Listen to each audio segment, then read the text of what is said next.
এই যাত্রা ভীষণ ওঠে ওঠে না মা? কেন?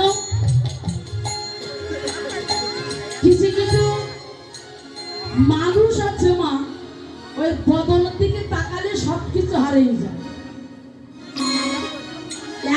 এমন নিকষ্ট মানুষ আপনাদের আপনাদের বলছে আপনার খুব ভালো, আর কিছু কিছু বদল আছে মা খুব ভালো লাগে, দেখলেই মনে হয় যেন আর একটু তাকায় তার বদলের দিকে।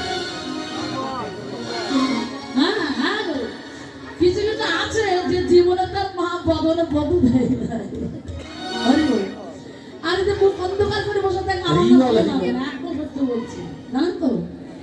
এবার যাই হোক, মানে রাধা মানে এই যে একটা ভীষণ কেন, যদি কোনো মরণীয় ব্যক্তি যদি তুমি হয়তো স্মরণ করে, ওই স্মরণীয় ব্যক্তির ভীষণ মতো হঠাৎ তুমি যুবক দন্তে গাছ লাগে দন্তে দন্তে দাঁড়িয়ে লাগে, তার নাম ভীষণ খাওয়া।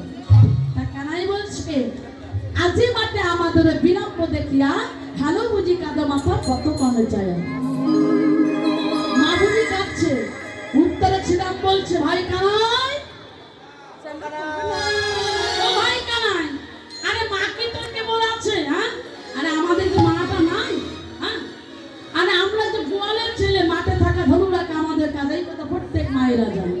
আর আজ দুই দন্ত বিলম্ব হলে কি মা মারা জানি? ইয়ার উত্তরে কানাই বলছে শ্রীরাম, জগতে মা সবারই আছে, কিন্তু বল ভাই শ্রীরাম, আমার মাতার মতো মাতা জগতে কয়জনারই আছে। মাঝে আমার ভাবে রাত্রে দিনে শয়নে স্বপনে মায়ের মতো আর আপনজন কেউ হয় কি মা? মা একটি সন্তানকে 10 মাস 10 দিন মা গর্ভে ধারণ করে, কত মা সন্তান প্রসবকালে কত মা মারাও যায়, আর এই সন্তান বড় হয়ে গেলে আমরা অনেক কিছু বাবা মাকে খেতে বসতেই পারি। কেউ কাঁদিনি প্রসবের কাজে, কেঁদেছিল মা,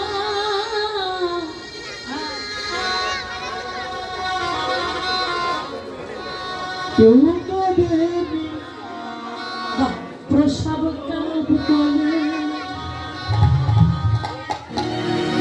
কেঁদেছিল মা, সেই মায়ের অন্তর্জনকে ব্যথা দিয়ে মায়ের শরীরকে ব্যথা দিও না, কেউ কাঁদেনি প্রসবকালে, কেঁদেছিল মা,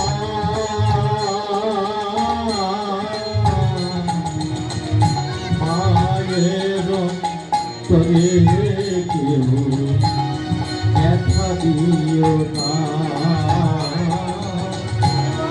মায়ের অন্তরে কেউ ব্যথা দিও না। নিজের মাকে যেমন ভালোবাসবেন, আপনার শাশুড়ি মাকে তত ভালোবাসবেন, নইলে আপনার বড় দুঃখ আছে। আমি বলে যাচ্ছি, আতুর ঘরে মাঝে হাওয়া তো মুখে,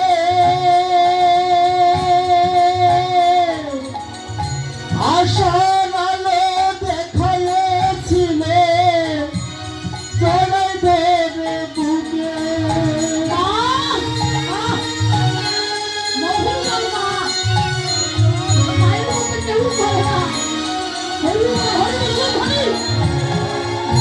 আতুর ঘরে মাঝে আবার দুধ খাওয়া তো মুখে,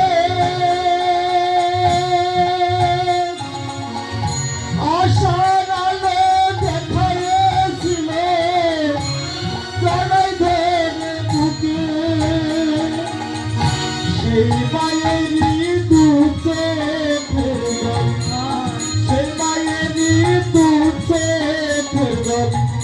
সইতে পারে না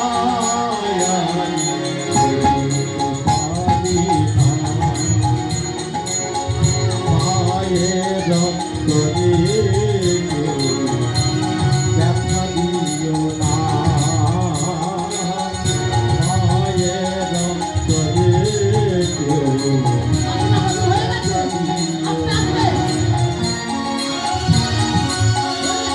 আস্তে আস্তে